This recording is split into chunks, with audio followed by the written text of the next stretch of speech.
Good evening, night owls, and welcome to Whisper Crowley. It all started with a question that seemed insignificant at first. What if the things I saw were not just tricks of my mind? I never thought much of my small hometown. It was quiet, the kind of place you never really pay attention to. But that was before the strange things began happening. My name is Ethan. I am an investigator, though I never imagined I'd be chasing down anything more than the occasional fraud case or missing pet. But something about this place changed. Or maybe it was me who changed. I had recently moved back after years of being away. My parents' old house, now quite shell of what it used to be, became my refuge. It was familiar, yet there was an unsettling quality to it, as though the walls themselves were holding their breath, waiting. One night, I was walking home through the streets. It was a cool evening, the kind that made you wish for a jacket, but not quite cold enough to shiver. I was passing the old park near the edge of town when I noticed them. At first, they were just tracks on the ground, faint, like someone had dragged their feet through the dirt. Nothing alarming at first, but as I walked on, the tracks began to change. They became clearer, more deliberate. I couldn't explain why, but I felt compelled to follow them. Each step I took seemed to draw me further into the unknown. The usual sounds of the night crickets, the rustling of leaves began to fade. There was an eerie silence. And then came the first sound that made my skin crawl, a whisper. It was faint, almost imperceptible, but it was there. The tracks led me to the edge of the woods. The trees stood like silent sentinels, casting long shadows in the dim light. I hesitated for a moment, but curiosity gnawed at me. I stepped forward, my feet crunching against the dry leaves. The air felt heavy, as if the world around me was holding its breath. And then I saw it. The figure. At first, I thought it was just a trick of the light, but the more I stared, the more it became impossible to deny. A shadow, not quite human, stood in the distance. Its form was distorted, like it was made of smoke, but it moved with purpose. I tried to move, but my feet felt frozen to the ground. I wanted to scream, but my voice caught in my throat. The figure seemed to be waiting for me, its presence pressing down on my chest. The whispering returned, louder this time, more distinct. "You shouldn't be here." The words echoed in my mind, yet they came from everywhere and nowhere at once. I wanted to turn and run, but my body wouldn't obey. And then it stepped forward. The shadow shifted in a way that no human could, contorting, twisting, as if it was made of something else entirely. Its face was obscured by a dark veil, but I could feel its eyes on me, cold, calculating, and something more, something hungry. I was paralyzed, caught between fear and the impossible urge to move closer. The tracks. They weren't he just left behind, they were a trail. A trail leading to this moment. Suddenly, everything clicked. This place wasn't normal. None of it was. I had stumbled into something far darker than I could comprehend. What were these tracks? Why was I being drawn to them? What was watching me?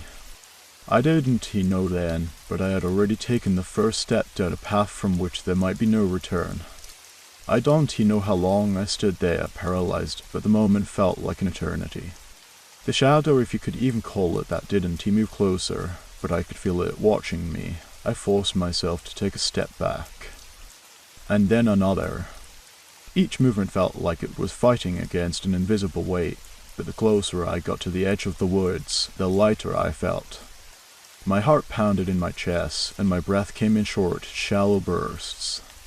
The whispering grew louder, the words shifting, twisting in my mind. "You shouldn't be here. It is too late. They see you." I didn't understand. What did it mean? They see you. Who were they? I turned quickly, the impulse to flee overpowering everything else. My feet carried me, and for a moment, I thought I might be able to escape from the creeping terror that had sunk its claws into me. But then I saw the tracks again. They weren't behind me. They were ahead, leading off into the distance, more distinct than before. Each step felt deliberate, almost as if it were beckoning me. And I, full that I was followed them once more. The air grew colder with each step. The familiar town sounds had disappeared completely now. There was nothing but the crunch of my footsteps on the gravel road, the distant rustle of the trees in the wind, and the whispers. The closer I got to the tracks, the more I could hear them clearly, words, almost like chants, murmuring from the shadows. I stopped in my tracks, my breath catching. Was I imagining it? Or had the sound come from behind me? I spun around, my eyes desperately scanning the darkness. Nothing. No figure. But the whispers now so much clearer were coming from every direction, pressing in on me. Followed the trail. The voice was deep, guttural, and for the briefest moment I could almost hear the rustling of 1,000 voices in unison, like some terrible chorus. The track in front of me seemed to widen as I stepped forward, as if inviting me into something much darker than I could comprehend. I shouldn't have gone. I should have turned around, run home, and forgotten everything. But curiosity, that insidious thing, kept pushing me forward. I needed answers. I needed to understand what was happening to me, to this place. I stumbled through the woods, the whispering growing more insistent. My heart raced as I tried to find some sense of control, but with each step the world around me seemed to twist. The trees loomed taller, the shadows deeper, and the air. It felt heavier, as if the atmosphere itself had become a physical presence, pushing me down. I stopped abruptly. The tracks ended.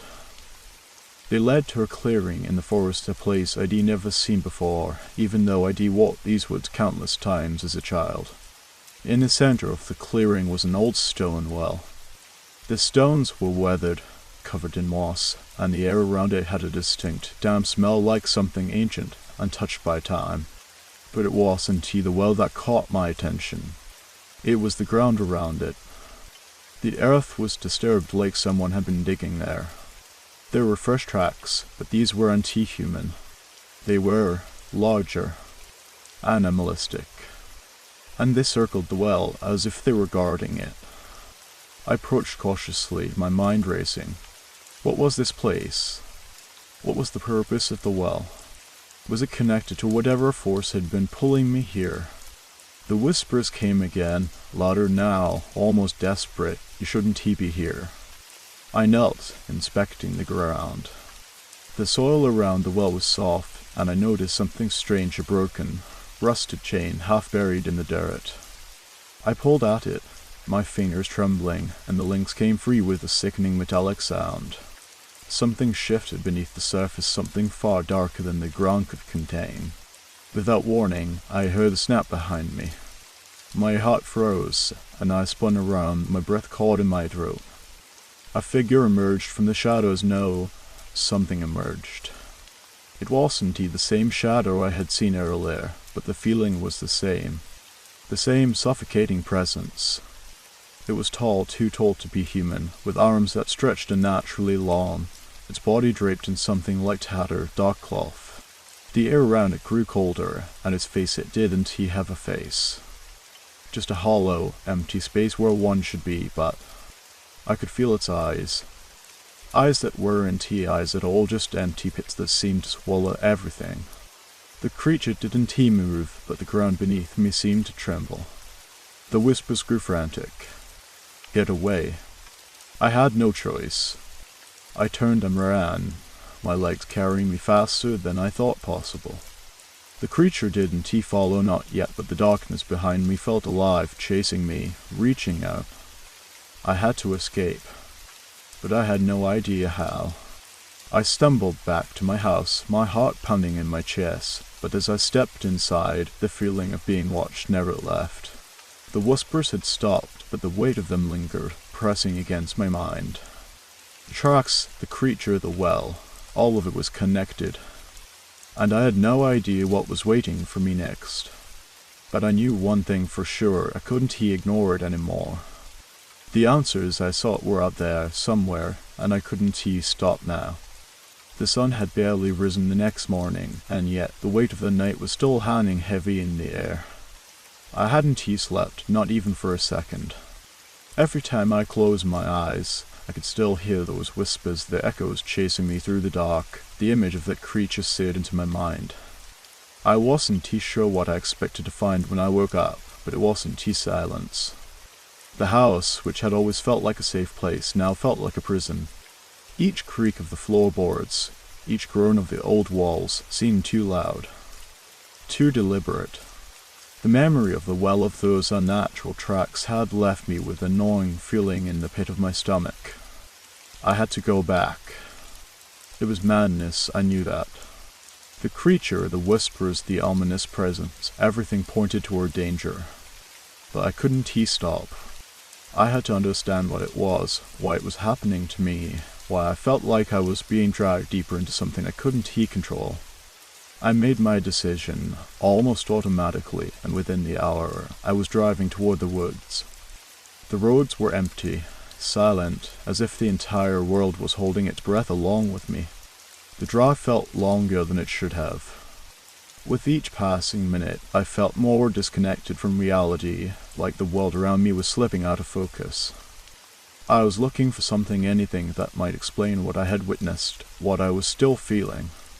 When I arrived at the woods, I parked the car by the edge of the trees and stepped out.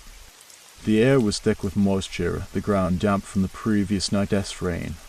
The scent of wet earth mixed with something more pungent, like decay. I didn't even hesitate. I walked straight into the forest, towards the clearing, towards the well. The trees around me seemed to close in, their gnarled branches twisting overhead, blocking out the sunlight. The silence was oppressive. There were no birds, no rustling of animals, just the eerie stillness.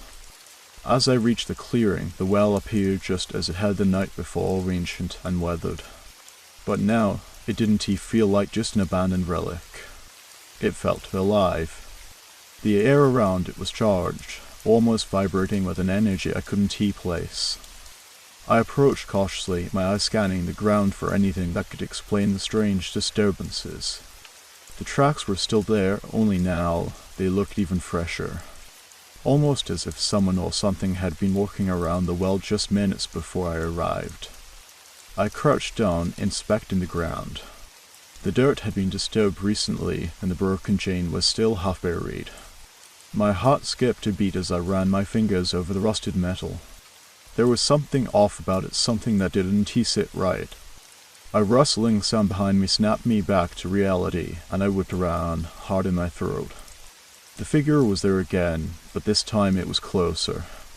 I couldn't see its face, but I could feel it, those empty, pitiless eyes staring at me from the darkness. I froze, every muscle in my body screaming to run, but I couldn't. I was rooted to the spot. The creature didn't move. It just stood there, its presence suffocating. The whispering started again, louder this time. You shouldn't be here. It's already too late. I couldn't take it anymore. The whispers, the figure, the unrelenting sense of dread, they were all too much. I backed away slowly, but my legs felt weak, like they were going to give out any second. And then I heard something else, something different. A low, guttural growl coming from somewhere behind the creature. A noise so primal, so dark, that it sent a cold shiver through me. The air seemed to shift, the temperature dropping by several degrees in an instant. I looked around, trying to find the source of the sound, but the figure was still there, blocking my way. I couldn't stay here. I had to leave, I knew that much. But my body refused to move. I stood there, paralyzed, as the growl grew louder, closer, until I felt the breath of something hot and foul against my neck. And then, with no warning, the creature moved. It didn't walk, it shifted, like liquid darkness, sliding across the ground with an unnatural speed. In an instant, it was right in front of me, its hollow face mere inches from mine. I was face to face with the thing I had feared, the thing that had been watching me. Its mouth opened, but instead of words, there was only a sickening, inhuman screech. A sound that made my teeth ache. I tried to move to scream, but my voice had vanished. I was drowning in the sound, in the presence of the creature. Then, just as suddenly, it stopped. The screeching died down, and the creature shifted back into its place. I stood there, my chest heaving, my mind racing. What was this? Why hadn't he attacked? Why was it waiting? You know too much. The words were Auntie whispered this time. They were clear. Loud. The creature's voice was not like anything human. It was the voice of something ancient, something beyond comprehension. And with those words I understood. This wasn't he just about me. This wasn't he just some hallucination or a nightmare. I was caught in something much older. Something that had been here long before I even stepped foot in this town. I took a shaky step back, my mind racing for an explanation. But there was no time. The ground beneath me began to tremble. The trees groaned, and the earth seemed to shift. The whispers grew louder, as if they were coming from the very ground itself. And then the well it began to move.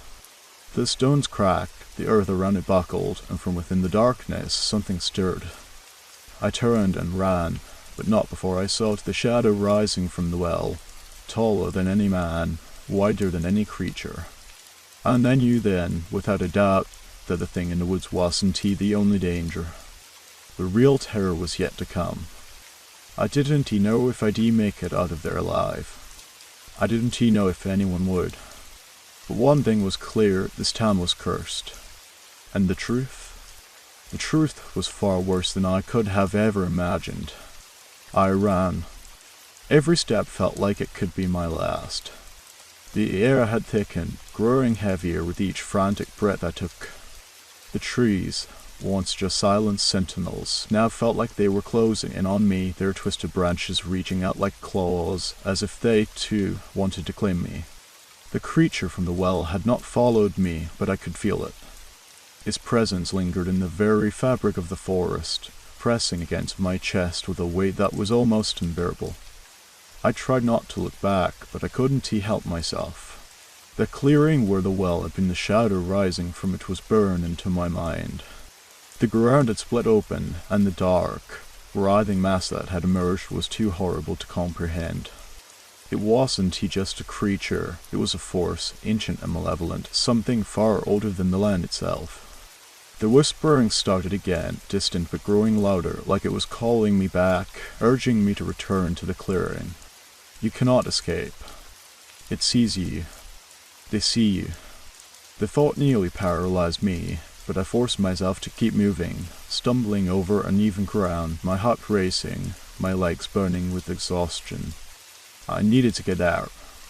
I needed to reach the edge of the forest, back to the car, to the safety of the world I had known before. But the deeper I ran into the woods, the further away the world seemed.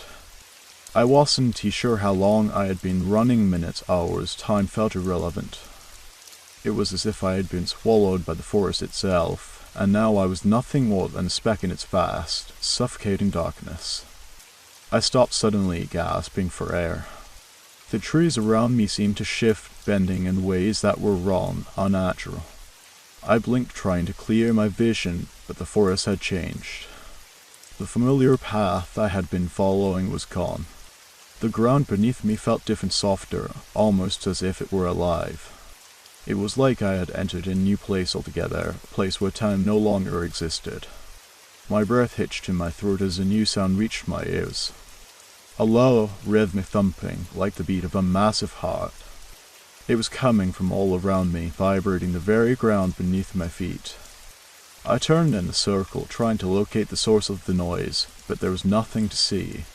Only the oppressive dark. And then, out of the corner of my eye, I saw them. Eyes. Hundreds of them. All around me. They glowed faintly, a sickly yellow light floating just above the ground. At first, they were scattered, far apart, but as I stared, they began to move, to shift closer, surrounding me. I froze, my mind racing. Was I hallucinating? Was this real? One of the eyes blinked, and I stumbled back, instinctively reaching for anything that could serve as a weapon, but my hands found nothing but dirt and leaves. The eyes didn't blink again. They only watched. "It sees you." The voice was clear, closer now, filling my mind. It was coming from the eyes. The words seemed to crawl through the air, slithering into my skin. I turned, my eyes darting around, trying to find an escape, but the eyes were everywhere, filling the space around me, suffocating me. Each one held a darkness deeper than the night itself. I could feel their gaze pressing against my soul. Suddenly, the ground beneath me cracked, splitting open with a loud, bone-rattling sound. I jumped back, heart hammering in my chest. From the crack, something began to rise.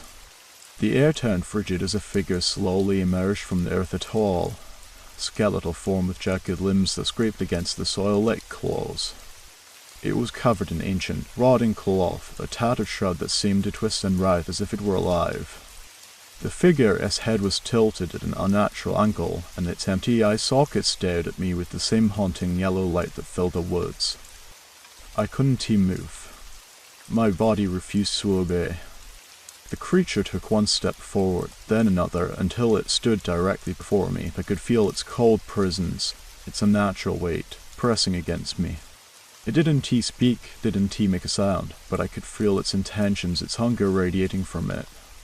It raised one arm, the claw fluttering like a broken flag, and then it pointed directly at me. The ground trembled again, and I heard the thumping of 100 hearts, each beat louder than the last. The eyes around me began to shift, closing in, growing closer. They moved in a slow, deliberate circle, trapping me in their gaze. I had to move. I had to do something. The figure moved closer, its skeletal fingers reaching out to touch me. I could feel the cold emanating from it, seeping into my skin. Every inch of my body screamed in terror, but I managed to break free. I stumbled back, my legs shaking with the effort, but I couldn't run. The eyes were everywhere, and the creature was too close. Suddenly the whispers returned, louder than ever, filling my mind. The voice spoke again, but now it was not just one. It was a chorus. 1,000 voices, all in unison, repeating the same words. "It is too late. You belong to it now. You belong to the darkness." I screamed, my voice hoarse and frantic, but no sound came out. I couldn't breathe. The air had thickened, choking me with every breath I took. My vision blurred, my mind clouded with dread. And then, as if something had finally broken, everything went silent. The eyes, the creature, the whispers, they all vanished. I was alone. Or at least I thought I was. But as I stood there, trembling, my body still frozen with fear, I knew deep down that I hadn't escaped. Not really. I had only stepped deeper into the nightmare. I turned and ran again, my feet carrying me blindly through the forest, my heart in my throat. But this time, something was different. The darkness wasn't just around me, it was in me. I could feel it, pressing against my chest, clawing at my mind. I couldn't outrun it. I couldn't hide from it. I didn't know if I would survive this, or if I was already too far gone. But one thing was certain, I would never beat the same. The truth was more terrifying than I could have ever imagined, and the forest, the well, the creature, it was all just the beginning. The woods no longer felt like a place to escape to, it had become a cage. Every step I took seemed to carry me deeper into something that I couldn't fully understand. The panic in my chest had transformed into something colder, something darker. It wasn't just fear anymore, it was the certainty that I was no longer alone, that I had been marked by whatever ancient force had taken hold of this place. My legs ached, my breath was shallow, but I couldn't stop. I couldn't think. The only thing that kept me moving was the single thought burning through my mind, I need to get out. But the forest seemed to stretch on forever, an endless maze of twisted trees and shifting shadows. Each time I thought I was heading in the right direction, the landscape around me would change. The trees would warp, the light would shift, and I'd be back where I started. It was as if the woods themselves were alive, mocking my every attempt to escape. The whispers had returned, crawling into my mind like a disease, infecting my thoughts. Turn back. You belong here. It sees you. I tried to block them out, but it was impossible. The more I resisted, the louder they grew. My own thoughts were starting to drown in the sea of voices. I staggered forward, my senses overloaded, every shadow turning into a threat, every movement an omen. The eyes from before hadn't appeared again, but I could still feel them lurking in the corners of my vision, watching me, judging me. There was a sound behind me, a low crack, like bones breaking. I spun around, but nothing was there. Just the trees. Just the darkness. But then I saw something. A figure, just a flash of movement through the trees. Too quick for me to focus on, but there. My heart stopped. Was it the creature? I didn't wait to find out. My instincts took over, and I ran harder. The sound of footsteps followed, light but deliberate, echoing in the stillness of the forest. The pace quickened faster, louder, and closer. I wasn't alone anymore. I turned to look again, but all I saw was a blur of shadows. I couldn't make out anything clearly, but I felt it. Something was there, something watching me. The panic surged again, and for a moment I thought I might collapse. I stumbled, falling to the ground, my hands sinking into the soft, damp earth. I looked up, expecting to see a creature standing over me, its cold, empty eyes locked on mine. But there was nothing. Only the trees, silent and still. I scrambled to my feet, shaking, my breath coming in ragged gasps. The footsteps had stopped. The forest had fallen into an unnatural silence. Too quiet. Too still. Don't stop. The voice in my head was different now, almost soothing, as if it were coaxing me to give in, to stop fighting. It felt like the very forest was trying to pull me into its grasp, into its endless night. I couldn't let it. I wouldn't let it.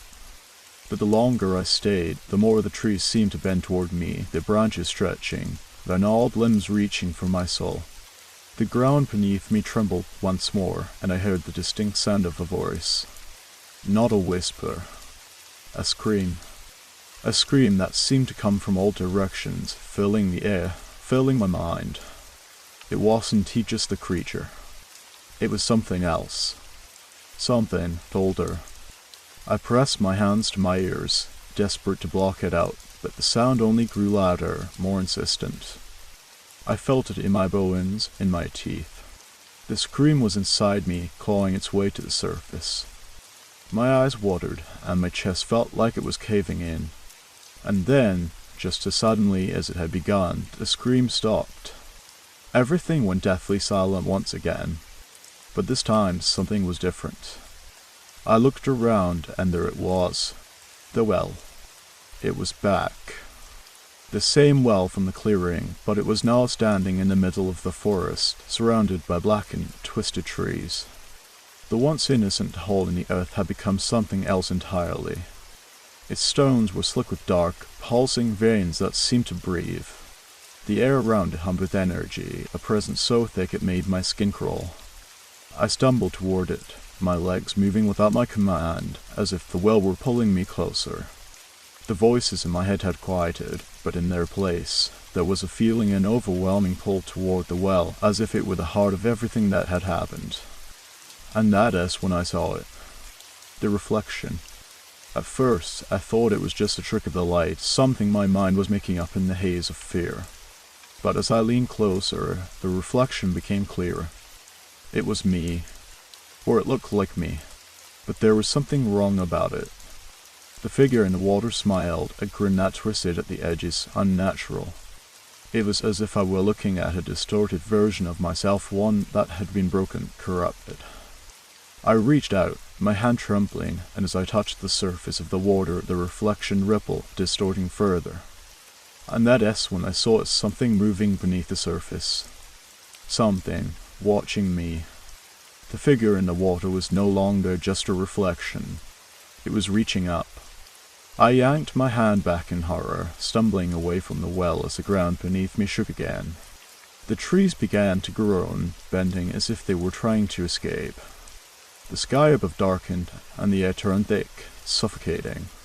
The whispers returned, now loud and frantic, filling my ears with words I couldn't understand, with warnings I couldn't escape. It knows you.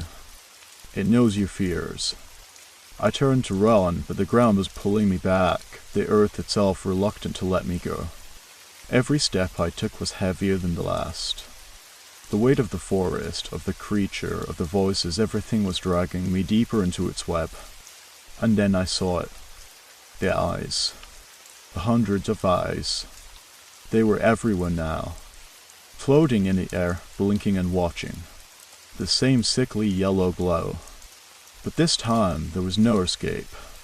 I realized then that I wasn't just running from something. I was running towards something worse. The forest was alive, and it was waiting. The truth was no longer hidden. It was all around me, and I couldn't outrun it. The nightmare had come alive, and I was the one trapped inside it. As the eyes closed in, I had only one thought left in my mind. How could I have ever thought I could escape this?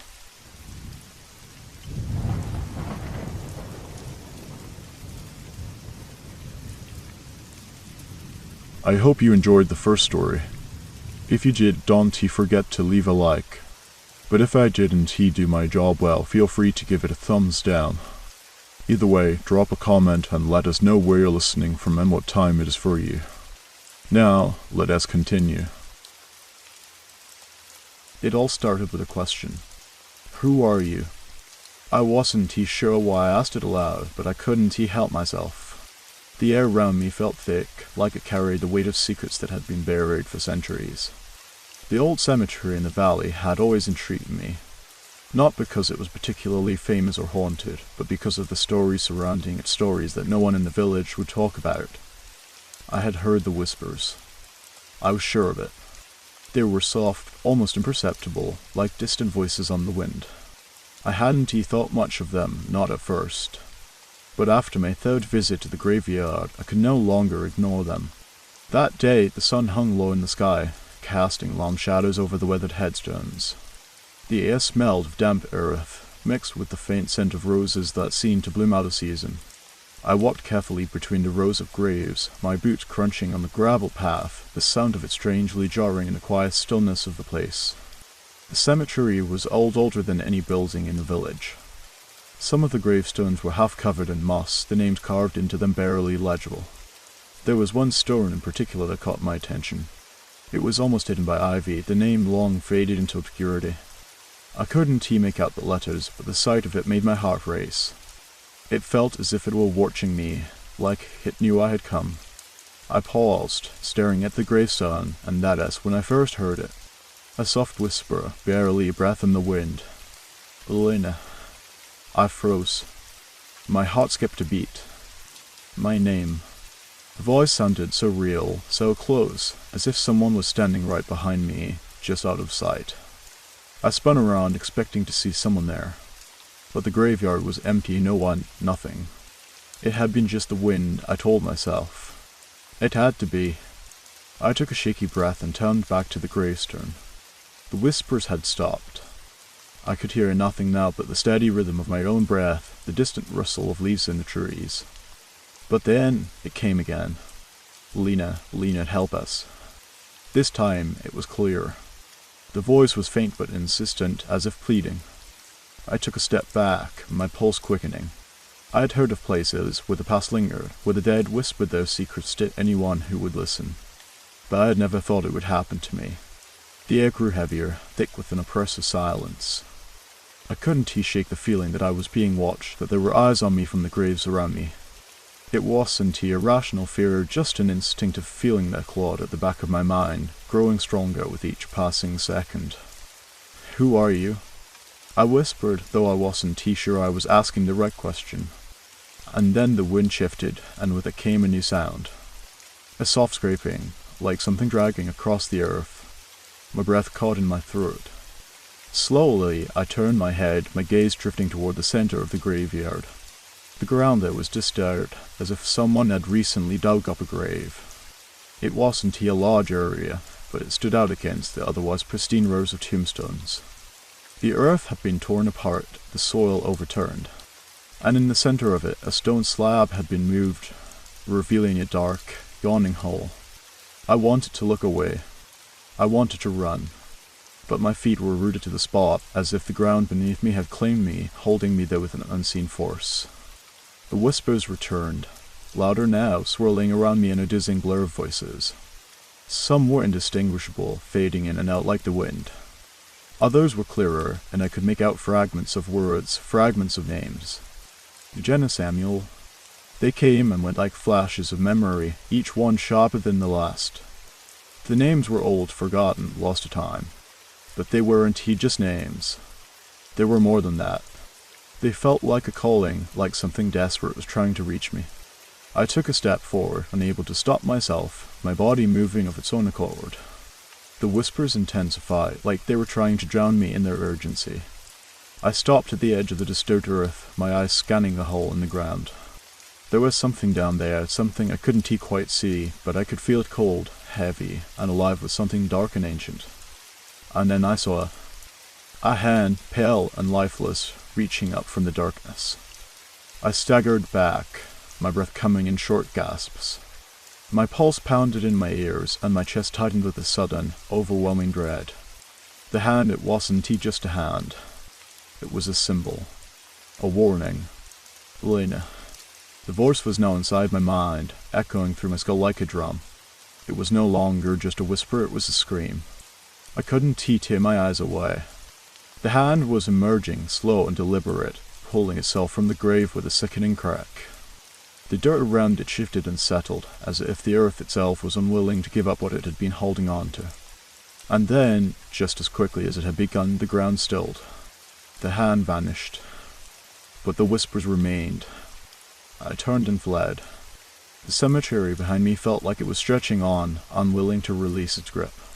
I didn't know what I had just witnessed. Was it real, or had my mind begun to play tricks on me? I couldn't say. But I knew one thing for certain.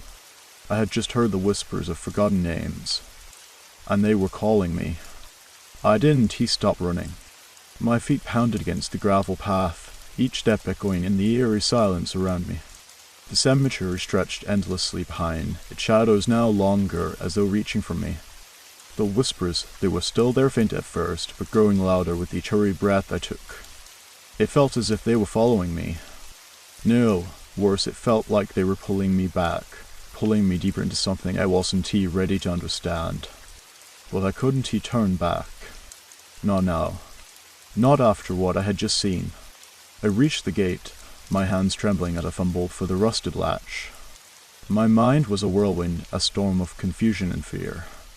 The hand, the voices, the names had all tangled together, forming a nightmare that refused to release its grip on me. The gate creaked open, and I stumbled into the street, the familiar sights of the village feeling strangely distant now. The once comforting, quiet houses stood like silent witnesses, the windows dark. I didn't dare look back. Every instinct screamed at me to keep moving. But even as I walked away from the graveyard, the feeling didn't fade. That deep, gnawing sensation that something was waiting for me, I couldn't shake it, couldn't outrun it. It clung to me, like the chill that coiled up my spine and settled in my chest. I tried to tell myself it was nothing, that the terror I felt was just the product of an overactive imagination. But deep down, I knew something had changed. The voices, they were still there. Lena, help us. They whispered through the wind in the rustling of leaves. They were persistent, like a fever dream I couldn't wake from.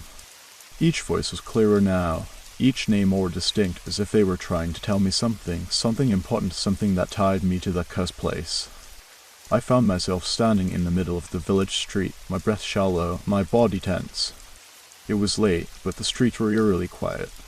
No one was around, no lights on in the houses. I felt like an intruder, like I didn't belong in the space I had once called home.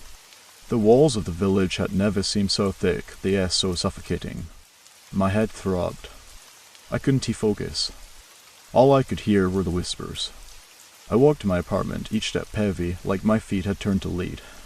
The door creaked open, and I stepped inside, the warmth of the room doing little to ease the cold that had settled in my bones. I flicked on the light, but something didn't feel right. The air. It was different. It was as if the space around me had stretched, expanded. The shadows in the corners seemed deeper, darker. I turned quickly, looking at everything, at nothing. But there was no escaping the feeling that I was being watched. That unseen eyes were waiting for me to do something. I hurried to the kitchen, desperate to shake off the unease that crawled up my neck. I grabbed a glass of water and chugged it, but it didn't help. The whispers were still there, lingering at the edge of my hearing. They were closer now, right behind me. I could feel their weight like a hand on my shoulder. Lena, that's not over. I froze.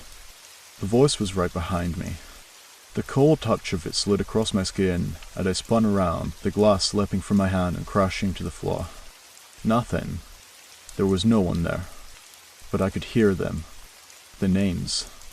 They were all around me. Maddie, Samuel, Jenna. I turned, my eyes darting to the walls, the floor, the ceiling. I couldn't stop the trembling that had taken hold of me. The room was spinning, the walls seemed to close in around me. Then, just as quickly as it had come, the whispering stopped. The silence was deafening, oppressive. It was like the very air had thickened, refusing to let me breathe. And then I saw it. There, on the kitchen table, something had changed. A small, leather-bound notebook lay open, as if it had been waiting for me. The pages were yellowed with age, the edges frayed. But it was the name on the first page that stopped me dead in my tracks. It was my name. I didn't remember owning a notebook like this. I didn't recognize the handwriting. The letters were neat, but they were strange, almost too deliberate, too careful. It was as if each word was written with purpose, like it had been placed there for me to find. Lena, they never let us go. I recoiled. The words seemed to shift on the page, rearranging themselves in a pattern that felt alive. I blinked, and the text blurred, then sharpened again. I slammed the book shut, my heart racing in my chest. But when I tried to set it down, my hands wouldn't let go. The pages fluttered open again, as if they were demanding something from me. And then I heard the sound of scraping again. Not on the paper this time, but from behind the walls. A low, guttural noise, like something dragging itself across the wood. This sound was coming from deep inside the apartment. I turned toward the sound, the room around me growing colder, the air heavier. And that's when I realized that I wasn't alone. The walls seemed to pulse. The whispers were louder now, rising to a deafening crescendo, their voices pleading, desperate. I had to know what they wanted. I had to know what they were trying to tell me. But the longer I stayed, the more the apartment felt like it was closing in on me. And in that moment, I knew whatever was in this place, it wasn't just a story. It wasn't just a memory. It was something that had been waiting for me to listen. The walls were closing in. The air had thickened, heavy with something ancient and unspoken. The scraping noise from the walls continued, but now it had changed, as if the movement was deliberate, slow, like something was testing its boundaries, testing mine. My hand still gripped the notebook, my knuckles wet, heart pounding erratically in my chest. I took a step back, the sound of my breathing loud in my ears, drowning out the faint whispers that still danced just at the edge of my consciousness. I wanted to drop the book and run, but my feet wouldn't move. I couldn't look away. The words were pulling me, almost alive, twisting and turning, demanding attention. Lena, listen to us. The voice was clear now, unmistakable. It wasn't a whisperer anymore. It was a command. The scraping from behind the wall stopped. I froze, every muscle in my body tense, my eyes fixed on the book in my hands. The silence that followed was suffocating, pressing in from all sides. My gaze moved over the pages, almost without thought. The words weren't the same anymore. The pages, once blank, now bore text that seemed to form from nothing, ink appearing before my eyes in jagged strokes. It was as though the book was alive, writing itself. And I couldn't stop it. You were meant to come here. We have been waiting. The words blurred together, an incomprehensible jumble of sentences that sent an icy chill straight through my veins. It was no longer just my name they were calling. No, it was more. It was something deeper, something personal. Suddenly, the apartment felt even more suffocating. The once comforting walls now seemed to pulse with a malevolent energy, as though the very foundation of the building was being manipulated by something unseen. The air was thick with the scent of decay, a rancid stench that made my stomach churn. I could hear it now, footsteps, soft but unmistakable, just behind me. Not the creaking of the floorboards beneath my feet, but distinct, heavy, deliberate. Someone or something was in the room with me. I spun around, my heart racing, but again, nothing. Just the familiar empty room. The dim light from the kitchen overhead barely illuminated the space. I stepped back toward the door, hand shaking as I reached for the handle. I could feel it. The eyes watching from the corners of the room, from the walls themselves. The whispers, now urgent, pounded at my mind.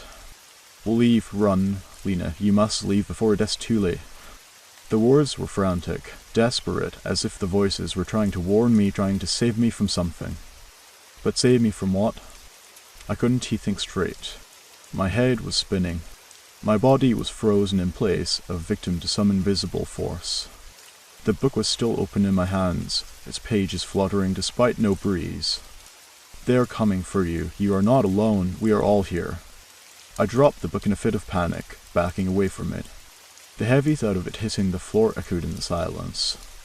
The footsteps, louder now, stopped. I turned, my body numb with fear.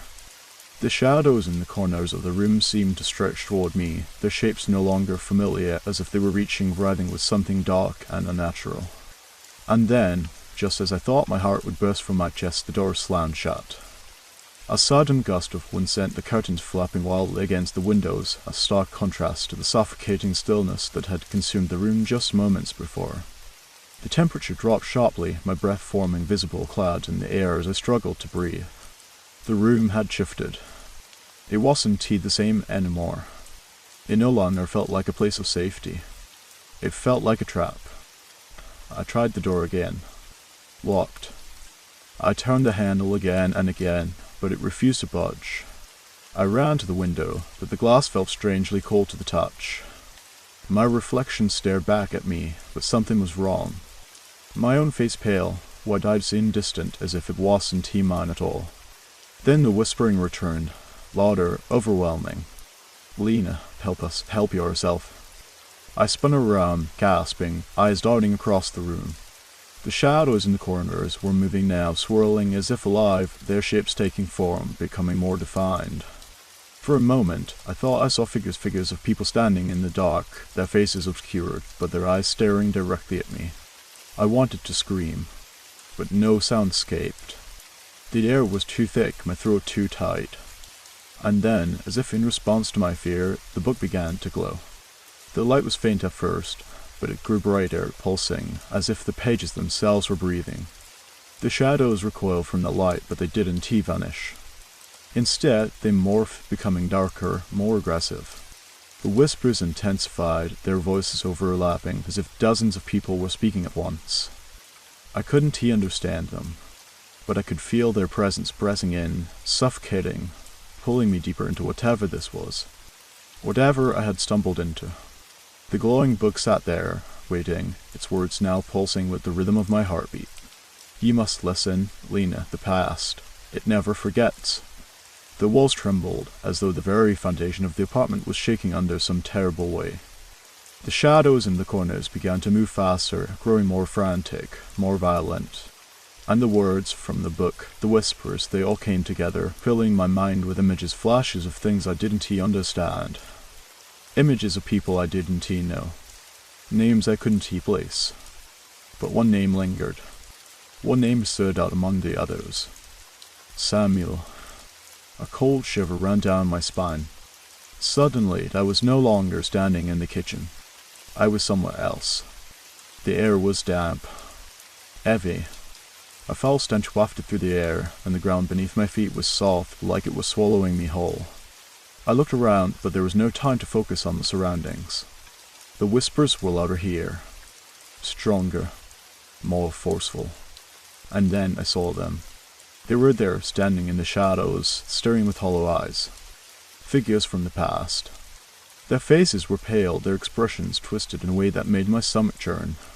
and in their hands they held something. Something with my name on it. I couldn't breathe.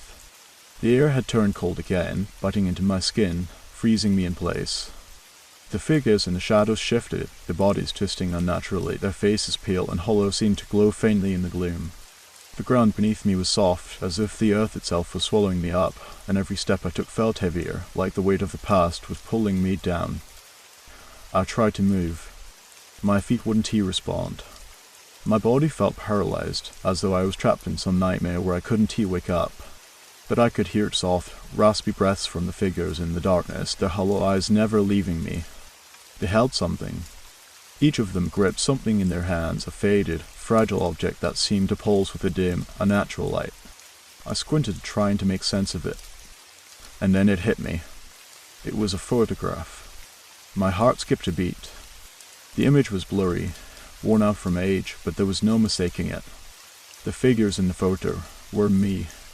No, it wasn't just me. I saw faces I didn't recognize standing around me as though they were waiting.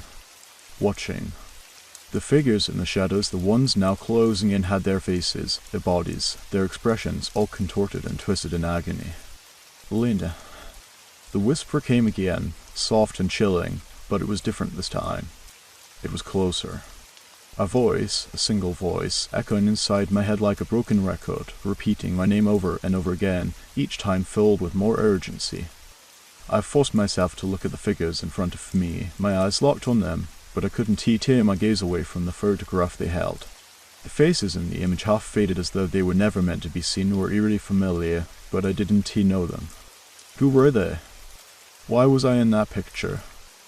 And why did it feel like I had seen it before? I had to know. With trembling hands, I reached out for the photograph in the closest figure I can. My fingers brushed against it, and the coldness that seeped from it was unlike anything I had ever felt. It was as if it wasn't just cold, it was wrong. As if it belonged in a place it should never have been. The moment my fingers touched it, the world around me shifted. The darkness around me thickened, the shadows deepened, and I felt a pressure, an intense, overwhelming pressure pushing in from all sides. The air thickened, grew dense with something foul and ancient, a presence that clawed at my mind. I couldn't breathe. Lena, it is time. The voice was no longer a whisper. It was a command. A demand. I pulled my hand back in shock, dropping the photograph to the ground, but the moment it hit the dirt, the shadows lunged at me. They weren't just shadows anymore. No, they were more than I had ever imagined. The figures took shape, their outlines sharpening, their features emerging from the dark like phantoms, their eyes filled with hunger, despair, and rage. I wanted to run, to scream, but my legs felt rooted to the spot. The shadows, no, they were more than shadows, now were closing in, their forms shifting, taking on grotesque shapes. The air around me hummed with a low, sickening vibration, as if the very space I occupied was shifting, warping, bending in ways that made no sense. And then, I heard the voice again. Not in my head this time, but from the figure closest to me. It spoke with a voice that didn't belong to any human. You should have listened, Lena. The voice was guttural, broken, as if it had been lost to time. It wasn't just one voice, it was many, overlapping, each one tinged with an edge of sorrow and torment. I stumbled back, my heart racing, my chest constricting with fear. The photograph, it was still on the ground, but now something was different about it. The figures in the picture, they weren't just standing there anymore. They were looking at me. Their eyes, those hollow, empty eyes, were focused on me, as if they knew me, as if they had been waiting for me all along. I couldn't breathe. I couldn't think. My body was shaking, trembling with a fear that wasn't my own. I wanted to scream, to call out, but the words wouldn't come. It was as if the very air had been drained from my lungs. I turned to run, to escape this nightmare, but the darkness had already claimed the room. The walls had closed in around me, pressing in with an oppressive weight, suffocating me. The shadows, those figures, were no longer in the corners. They were all around me, their faces looming from the dark, their eyes glowing, and their voices, oh God, their voices whispering, screeching, pleading. Elena. A scream clawed its way up my throat, but it never left my mouth. I felt my feet moving, but they weren't taking me anywhere. The room was spinning, warping, bending like a funhouse mirror. I couldn't tell what was real anymore. The darkness was consuming me. The past, those forgotten names, they were pulling me in, trapping me. I had to get out. I had to escape. But there was no escape. The past, it never forgets. The words echoed in my ears, louder now, as the shadows closed in around me. The voices of the forgotten, the names lost to time, wrapped around me like chains, pulling me deeper into the darkness. I was drowning in it. Drowning in their whispers. And then, suddenly, I saw it. A figure standing in the doorway, bathed in a flickering, dim light. A figure that shouldn't have been there. It was me. But not me. It was the me from the photograph, the me from the past. And it was smiling. The figure in the doorway seemed to glow with the shadows around it, an apparition of me, or someone who looked so disturbingly like me that I could scarcely breathe. My heart slammed against my chest, my limbs numb with dread. It was as if the very ground beneath me had dissolved, and I was floating in some dark, hollow space, torn between reality and something far worse. The smile it wore now, she wore was unsettling, wide, too wide for her face. Her lips stretched with a faint, almost mocking smile that did not belong on my face, not on anyone else's face. Her eyes empty, hollow, like black pits reflected nothing but an endless abyss. I staggered backward, my body trembling. This wasn't me. This couldn't be me. Yet there she stood, so real, so solid, that I could see the faint light shimmer across her skin, as though she were not just a figment of my imagination. She was there. And she was waiting. I've been waiting for you, Lena. Her voice was a whisper, a rasp, soft and familiar, yet so utterly alien. You were finally here. The words dug into me like cold steel, cutting through my chest. I tried to speak, but my throat was tight, my words caught somewhere between panic and disbelief. Who was she? What was this? Was I losing my mind? No, I croaked, barely finding my voice. You were not real. Her eyes, those empty pits, flickered for a moment, and then her smile deepened. Real? What is real, Lena? What is truly real when the past speaks to you? When it calls your name? I blinked, trying to process what she was saying, but the words felt like a riddle, and I couldn't make sense of them. The darkness that had once been distant now pressed in, suffocating. The walls of the room seemed to pulse with an eerie rhythm, vibrating as though the very structure of the house was alive, breathing. I backed up further, my legs no longer steady beneath me. My mind raced, my thoughts a frantic mess. Why was I here? What had I disturbed? The photograph, the shadows, the whispers. It was all connected. I had to figure it out. I had to understand. I didn't mean to. I began, but my voice faltered, and the words seemed to trail off into the air, vanishing like smoke. The figure stepped forward, slowly, deliberately, her feet making no sound against the floor. She didn't seem to walk, she just moved, gliding across the ground, as if the very laws of physics had no control over her. You didn't mean to, she echoed my words, her smile fading, replaced by something colder, something darker.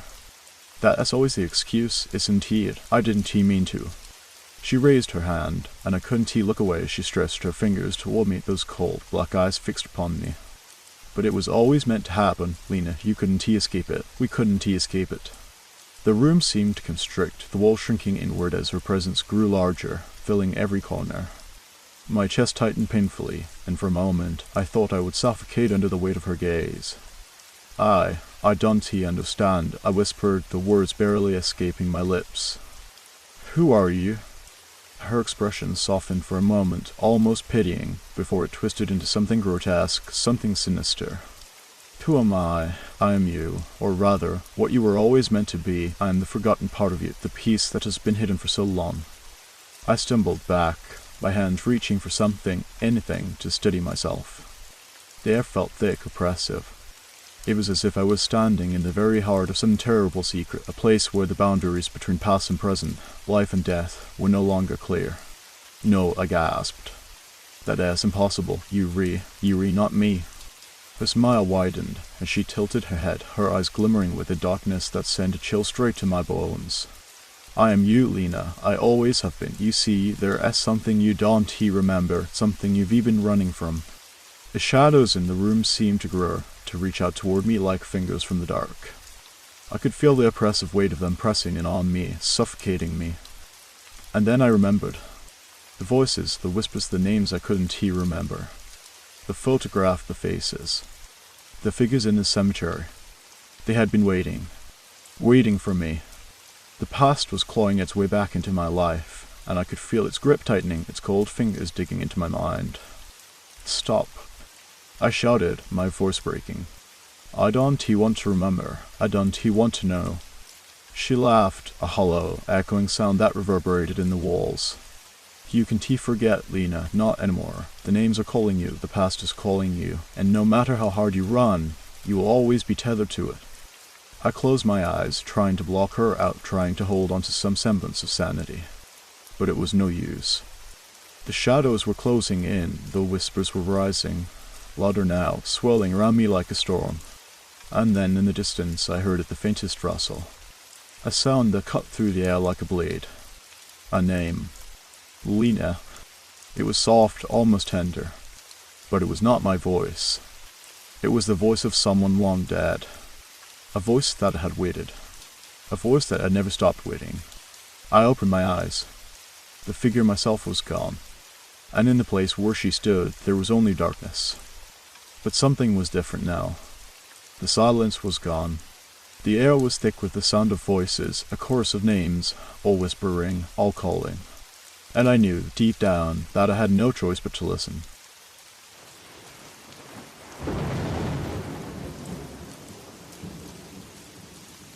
I promised her. I swore it, with my very soul, I will always be there. Those words echoed in the air between us like a sacred vow, one that was meant to last a lifetime. But promises, like the finest glass, are fragile. And life is cruel. Now, every night, I hear them, the broken promises, whispering in the dark. They scrape against my thoughts, each one a reminder of my failure, each one a weight I can never escape. The whispers are haunting, drawing closer with every breath I take, as if something is waiting for me to finally pay the price for my broken vow. I often wonder, as I lie in bed, if I am losing my mind. Maybe it is the guilt gnawing away at me. Maybe it is the isolation. But deep down, I know it's something more. Something darker. The house is silent, like it always is at this hour. The clock ticks steadily, its rhythmic sound filling the room. It's a familiar sound, comforting almost. But tonight, it is different. The silence feels wrong, as if something is out of place. I sit up, straining to listen. There is again a soft, shuffling noise coming from the hallway. My heart races. My first thought is that it is just the house settling, the floorboards creaking under the weight of time. But it is not that. I know it is not. The sound is deliberate, slow, and purposeful. I get out of bed, my bare feet making no sound as I step onto the cold wooden floor. The hallway is dark, the shadows stretching unnaturally, creeping toward me like fingers reaching out of the walls. I swallow hard, the weight of the air pressing down on me. Every instinct tells me to turn back, to retreat to the safety of my room.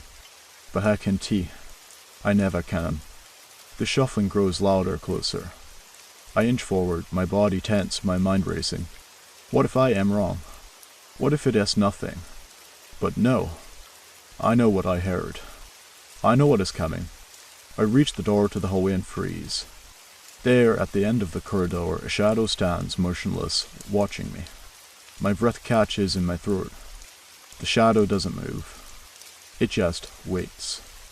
A cold chill runs down my spine. It has the same feeling I get when I think about her face, her voice, the last time I saw her. The memory of her tears, the way she looked at me like she knew I was lying. And now this thing standing in front of me, as if it has come to collect what I sowed. I can move. My feet feel like they rerouted to the spot, my body frozen by a fear I can explain. The shadow shifts, just slightly, as if testing my resolve. It is not a person. It is something else. Something older. Something born of my regrets and fears. And then it speaks. The voice is barely a whisper, but it cuts through the silence like a knife. Why did you leave her? My heart skips a beat. The voice is hers. It is unmistakable. But how? How can it be? I want to run. I want to scream, but my throat is tight, and the words daunty come. The shadow steps forward, the sound of its movement sending a tremor through my body.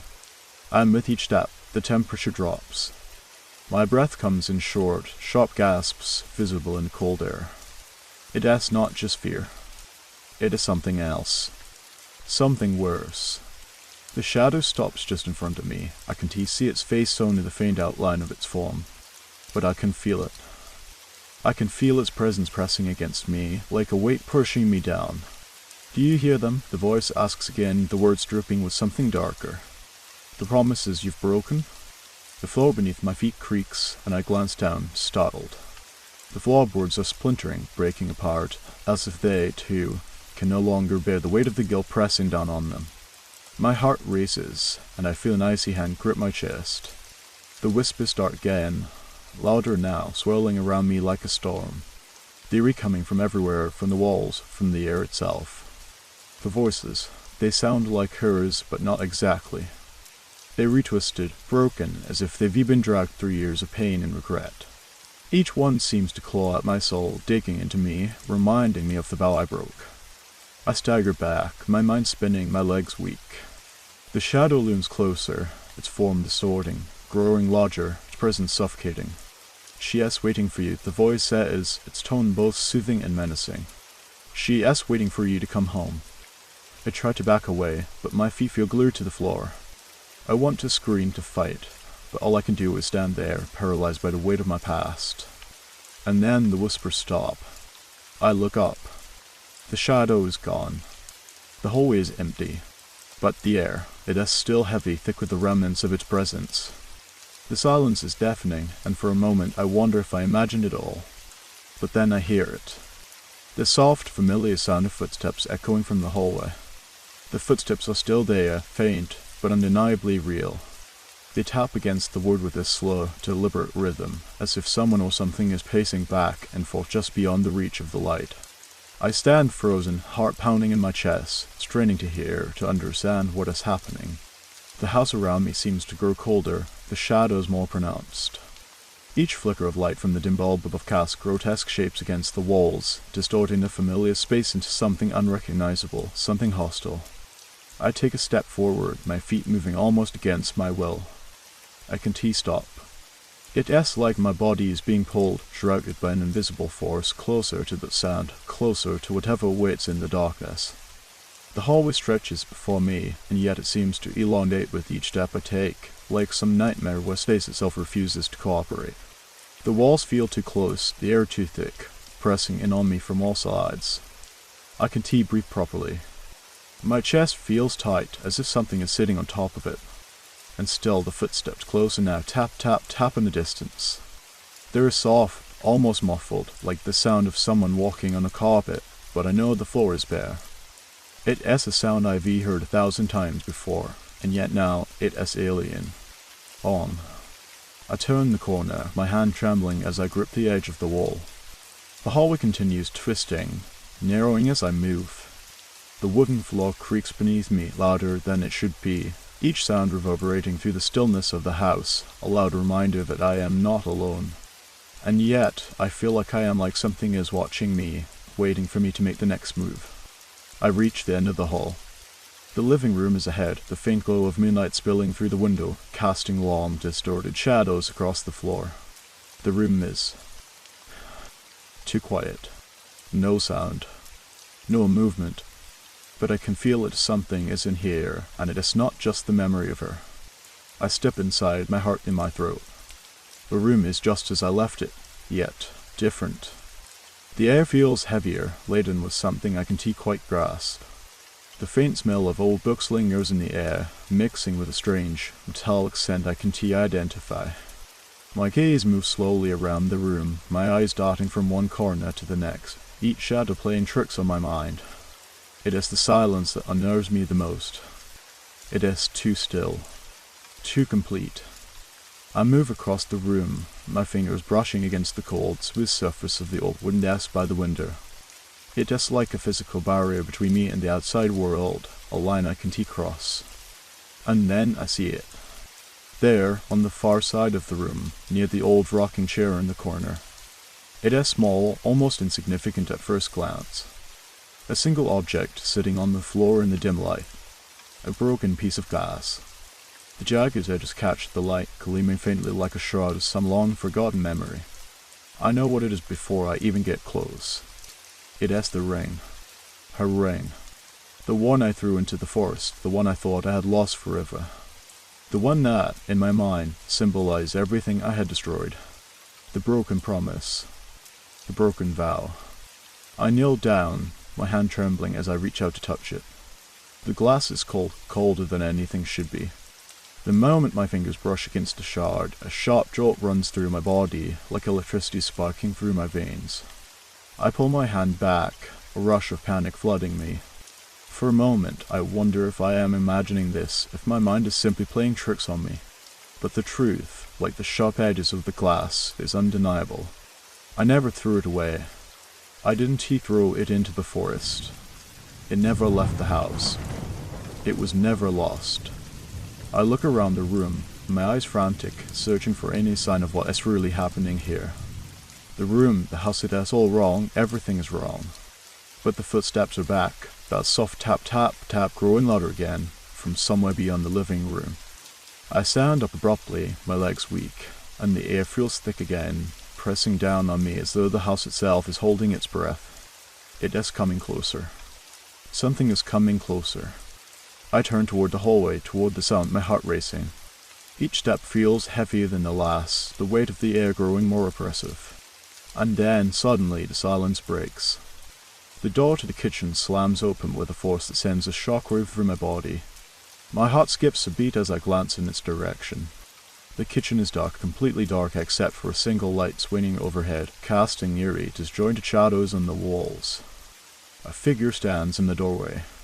At first, I think it is just the shadows playing tricks on me, warping into something far worse than it really is. But as I stare, I see the details, the outline of a woman thin, almost too thin, her silhouette barely visible in the dim light. Her face is hidden by her hair, long and tangled, hanging over her features like a veil. But it is the sound she makes that freezes me in place. It is a soft, low hum. A song. The same song she used to sing to me in the mornings, when the sun would rise and we lay together, wrapped in the warmth of each other as presents. Why did you leave me? The voice is faint at first, barely a whisper, but it carries with it an unbearable sadness, a pain that twists my insides. I open my mouth to respond, but the words die in my throat. I can speak. I can move. The room seems to close in around me, the walls shifting, the shadows deepening. The figure takes a slow step forward. And then I see her eyes. Her eyes empty, hollow. Not human. Not anymore. The world begins to spin. I can breathe. My heart races, and I take a step back, desperate to escape, but my legs fail me. I stumble, and the world around me blurs, spinning into a dark, suffocating void. Her eyes follow me, unblinking, unyielding. Why did you leave me? The question comes again, louder this time, almost like a scream. And as the darkness engulfs me, I realize I can run. Not anymore. Not from her. Not from what I've done. Not from the curse of my broken vow. I wake with a start, my breath coming in ragged gasps, heart pounding in my chest. My body is soaked in sweat, and the room feels as cold as the grave. For a moment, I can remember where I am. The blur of nightmare and reality leaves me disoriented, my mind scrambling to make sense of what just happened. I rub my eyes, blinking, trying to shake off the remnants of the dream or whatever it was. The house is silent again. Too silent. I sit up slowly, my body aching as if I've been running through the night. The familiar smell of dust and old wood fills the air, but there is something different about it now. A heaviness. It smells faintly of earth, of decay, of something that has been buried for too long.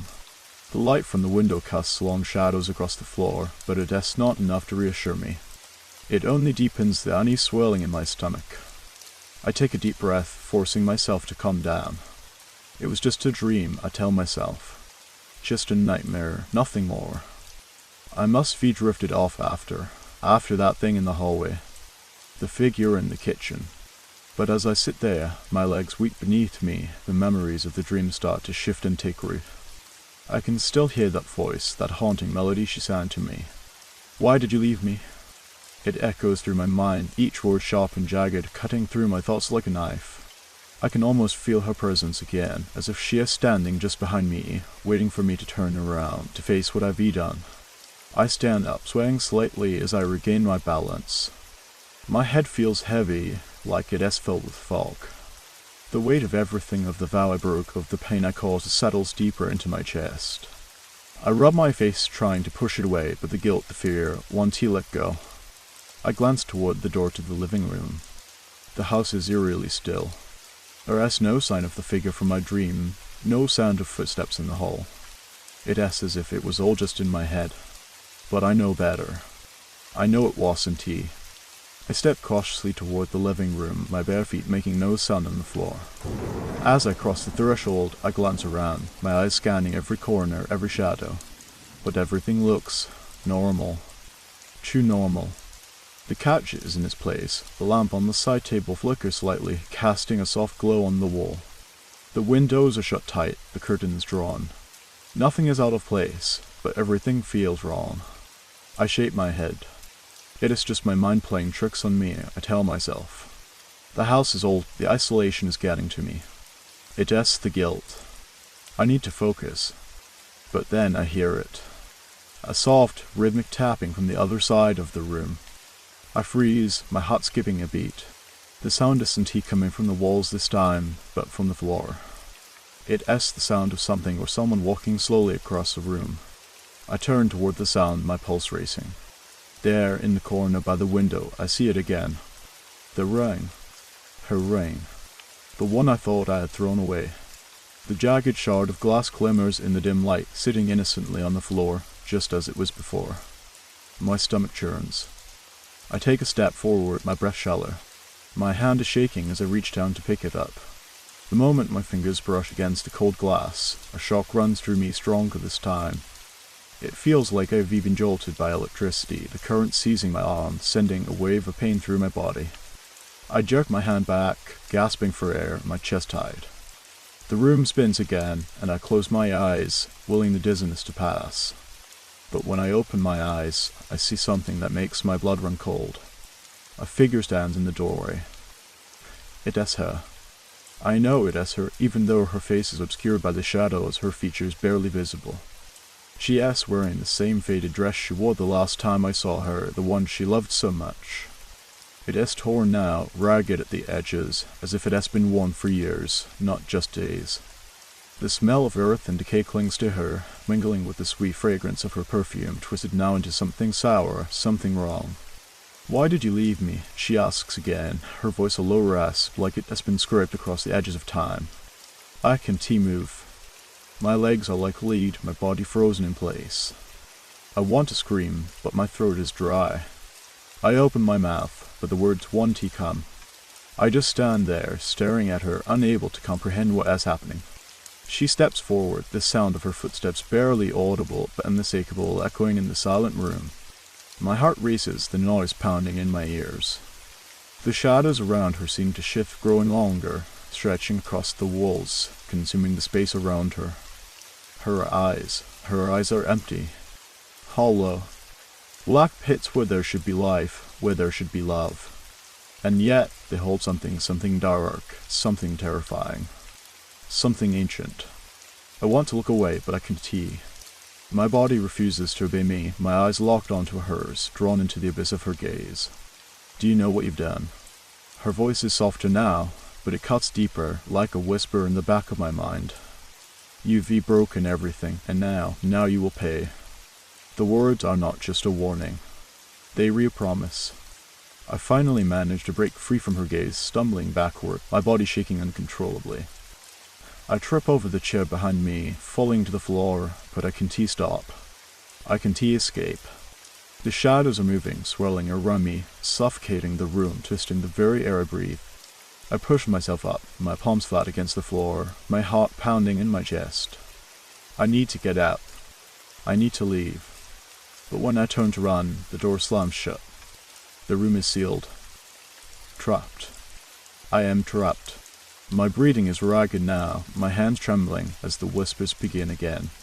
Soft at first, then louder. A cacophony of broken voices, all speaking at once, demanding answers, demanding retribution. The sound is unbearable, grinding against my skull, pulling me apart from the inside. "Do you hear them?" the figure asks, her voice rising above the chaos. "The promises you've made, the promises you've broken." And then, just as suddenly as it began, everything goes silent. The figure is gone. The room is empty again. I stagger to my feet, my mind spinning. Was it real? Was it a dream? A hallucination? I can't tell anymore. But I know one thing for certain. I can escape this. I can outrun my past. The curse is real. And it is coming for me. I can't shake the feeling that the house has changed, no. Not the house itself, but something in it.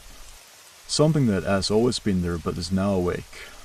The walls, once familiar and comforting, now seem to press in on me, their corners sharper, their surfaces colder. The house isn't just a place anymore, it feels like a living thing, breathing, watching, waiting. I lean against the wall, the cold wood biting into my skin. My thoughts are a storm, swirling uncontrollably, but one thing stands out the ring. That broken, jagged piece of glass that has been haunting me since the moment I thought I threw it away. It is here again. In the house. In my life. I can escape it. I can escape her. My fingers twitch at my sides, the impulse to touch the ring again almost overwhelming. But I can I know what it will do. I know what happens every time I get too close to it. It is as if it has a life of its own, its power thrumming through my body, pulling me deeper into whatever curse I've awakened. I turn away from the hallway, my footsteps unsteady as I move toward the kitchen. The house is suffocating, and I need air. I need to clear my head, but my mind keeps circling back to her, the woman I left behind, the promise I shattered. The weight of it is unbearable. The curse that has followed me, haunting me in my dreams, is not just in my mind. It is real. I pause at the kitchen door, the silence pressing against me like a physical force. The darkness inside seems deeper than it should be, even though it is midday. The light from the window is faint, casting long, eerie shadows across the floor. I step inside, the floorboards creaking under my weight. The air is thick with dust, and the smell of old food lingers, mixing with something else, something sharp, metallic. I freeze. There is something in the corner of the room. At first, I think it is a trick of the light, a shadow, but as I move closer, I see it clearly. A figure. Not the woman, no. This is different. This shape is more angular, more twisted. It doesn't look human. The edges of the figure are blurry, shifting like smoke, like it is not entirely there. It pulses with a dim, sickly light, and for a moment I wonder if I've gone mad. But then it moves. I stagger back, my heart lurching in my chest.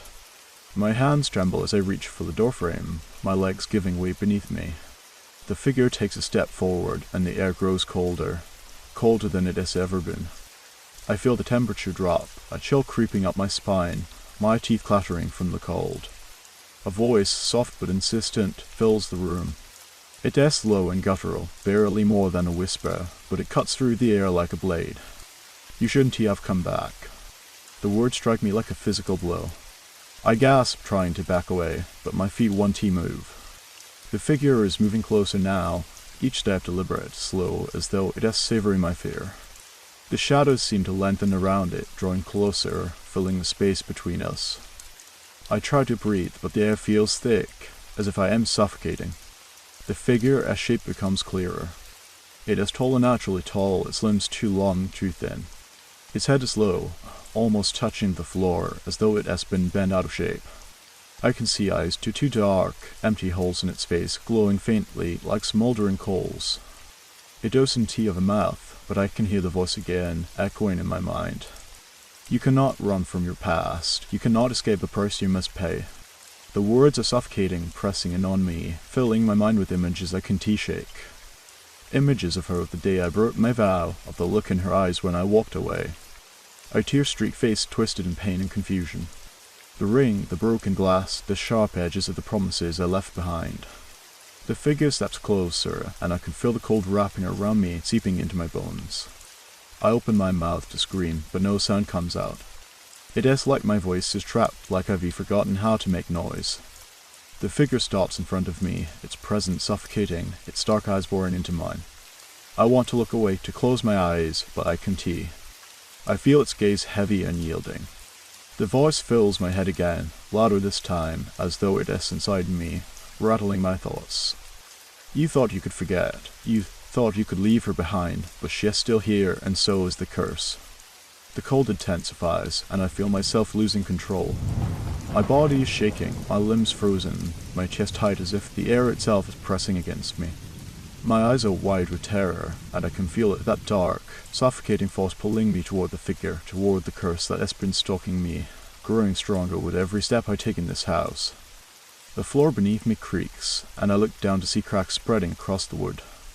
Black veins pulse through the surface, like some dark infection crawling through the walls of the house.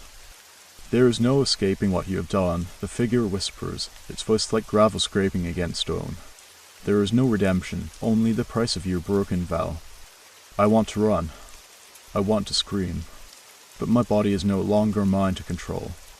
It is like I am trapped in a nightmare I can't wake up from. The figure looms closer, its eyes glowing brighter, its shape becoming more solid, more real. The shadows around it pulse, and I can hear the whisper's voices, hundreds of them, all speaking at once, all demanding the same thing. You will pay. And then, in the blink of an eye, the figure vanishes. The silence that follows is deafening. The air grows warmer, the shadows recede, but the weight of what just happened lingers. I stand there, my legs trembling, my heart racing, unable to process what I've just seen. But one thing is certain. The curse is real, and it is not going away. The house is quiet now, eerily so. The air feels thicker than before, as if the very walls are holding their breath, waiting for something. My heart beats too loudly in my chest, my skin crawling with the aftertaste of fear. I stand in the middle of the kitchen, still frozen, my hand shaking as I clutch the edge of the counter for support. The figure, that thing, has disappeared. But the terror it left behind still grips me, and I know that it has not gone for good. I stumble back from the counter, the need to escape overwhelming. I don't care where I go, just away from here, away from the suffocating sense of doom that fills every corner of this place. I've been running from it for days, trying to outrun the past, but now it feels like the past has finally caught up with me, like it is dragging me down into the darkness where I can't breathe. I make my way to the door, each step slow, heavy.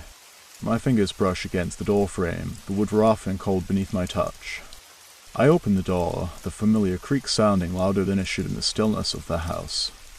The moment I step outside, the chill of the night erupts around me, sharp and biting. The sky is clear, but the stars seem dimmer, distant, as if they too are hiding from whatever is looking in the shadows. I breathe in deeply, trying to steady my racing thoughts, trying to shake off the feeling that I am being watched. But as I take that first step onto the porch, I hear it again. A whisper. I freeze. The voice is faint, barely audible above the wind, but I know it. You can run from me. I turn sharply, my eyes scanning the darkness. The shadows stretch long and dark across the yard, but I see nothing. The house looms behind me, its windows dark and empty. But it feels alive.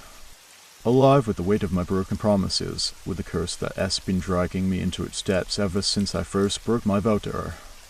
I hear the voice again, closer this time. You cannot escape what you've done. My heart skips a beat. The voice is coming from somewhere behind me, but I know that there is no one there. No one but me. The house. And the curse. I turn back to the door, my hand gripping the handle, ready to run back inside, but the door slams shut with a force that rattled my bones. I jump back, startled at the sudden noise, a shock to my senses. I try the handle again, but it is locked. The house is sealed. Trapped. I can feel it now, the weight of the house pressing down on me, the shadows creeping closer, the air thick with the oppressive weight of something. The walls seem to close in, and the floor beneath my feet groans as if the house itself is alive and angry, closing in on its prey. A soft sound draws my attention, a rustling behind me. I whip around, my heart pounding, my breath coming in sharp gasps. The yard is empty. There is nothing there but the trees, the branches swaying in the wind, casting long, spindly shadows across the ground. I step back, my mind racing. This isn't real, I tell myself. This is just in my head. But the weight of the fear presses harder, and I can't escape it. I hear it again, the whisper. Only this time, it is not just a whisper. It is a laugh. A low, guttural chuckle echoing from the darkness. I know that laugh. I know it from the nightmares. It is her. The woman. The one I promised to stay with, the one I broke my vow to. And now she is here, not as the woman I once knew, but something twisted, something broken. The ground beneath my feet begins to shake. The trees sway violently, their branches creaking and snapping like bones. The wind picks up howling in my ears, and I stumble forward, my hands reaching out to steady myself. I hear her voice again, sharp and insistent. You left me to die, you broke your promise. The ground cracks beneath me, splitting open with a loud snap. I fall to my knees, my hands digging into the earth, and I look down to see the ground splitting wide open, revealing a chasm of darkness. It seems to stretch forever, an endless void, pulling at me, tugging at my soul. It is too late, she whispers, her voice now a chorus of countless voices, all echoing in unison. You can hide anymore, you can run from your broken vow. I scream. I scream for everything I've lost, for everything I've destroyed. For the woman I loved and betrayed. For the promise I shattered. For the curse that now holds me in its grip. The shadows in the distance swirl, gathering speed, twisting and turning like a storm. The wind howls louder, and I can hear the sound of her laughter again, louder now, as if it is coming from all around me. I try to stand, but the earth beneath me buckles, the ground pulling away, swallowing me whole. I reach out, my hands grasping for anything to hold onto, but it is useless. The darkness closes in. The ground continues to quake, and the world around me begins to fade into blackness. I hear her one last time. Now you will join me. And then everything goes silent.